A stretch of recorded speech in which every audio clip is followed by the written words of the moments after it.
Hello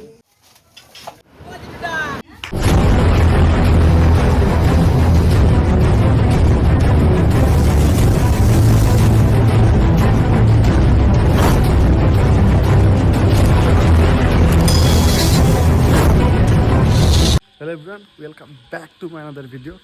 তো এটা rescue কল আহিছে ৰাণী ধৰমপুৰৰ পৰা। ধৰমপুৰ নে কি গম নাপাওঁ সঠিককৈ। তো এতিয়া যাব ওলাইছোঁ, ৰাহুল আহি আছে। তো আমি এতিয়া সাপটো ৰেস্কিউ কৰিব যাম। আপোনালোকে চাওক, গোটেইখিনি লৈ লৈছোঁ। লেটছ গো।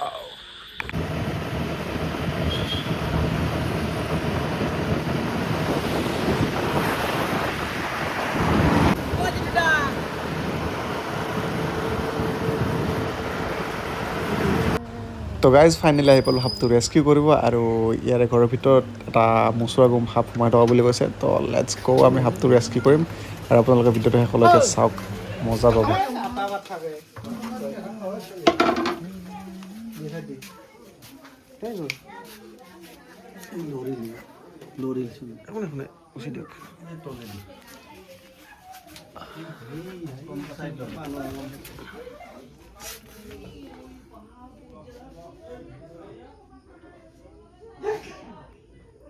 ৰাহুল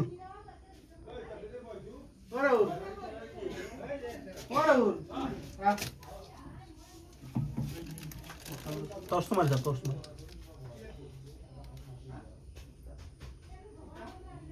মই দেখিবলৈ পাইছে এটা মোচোৰা গুম সাপ, বহুত ডাঙৰ সাইজৰ, ঘৰৰ ভিতৰত সোমাই আছে। তো আমি এতিয়া তাক ৰেস্কিউ কৰিম।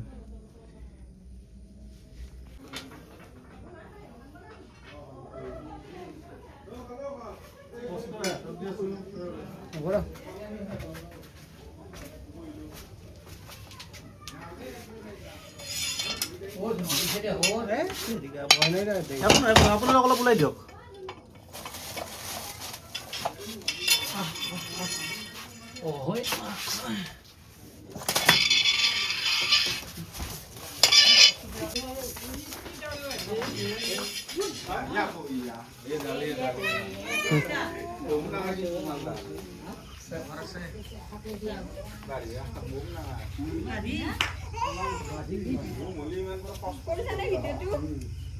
মোৰ কৰা নাই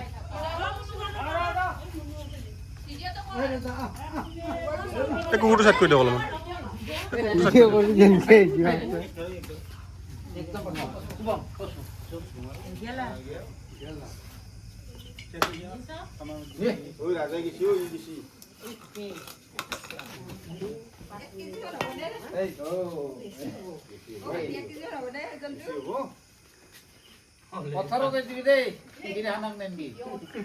এইটো বাৰিয়া ভয়, এইটো ওপৰত বিষ নাই। আৰু মানুহ কয় ন এইটো ওপৰত নেজেৰে কোবাই থাকিবা, এইবিলাক মিছা কথা। একো সাপে নেজেৰে কোবাব নোৱাৰে। সাপটোৰ একো সাপৰ নেজতে কাঁইট বা বিষ নাথাকে।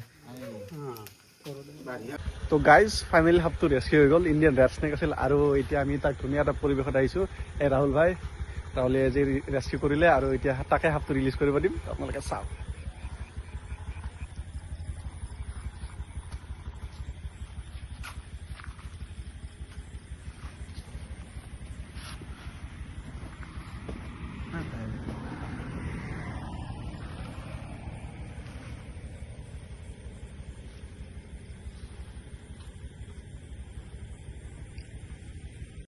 তো গাইজ যদি ভিডিঅ'টো ভাল লাগিছে তেনেহ'লে লাইক, কমেণ্ট, শ্বেয়াৰ, আৰু মোৰ চেনেলটোত এনেকুৱা নতুন নতুন ৰেস্কিউ ভিডিঅ' চাবৰ কাৰণে চেনেলটো ছাবস্ক্ৰাইব কৰি দিব। তো আজিলৈ আহিছোঁ, আকৌ লগ পাই নতুন ভিডিঅ'ত। Bye bye.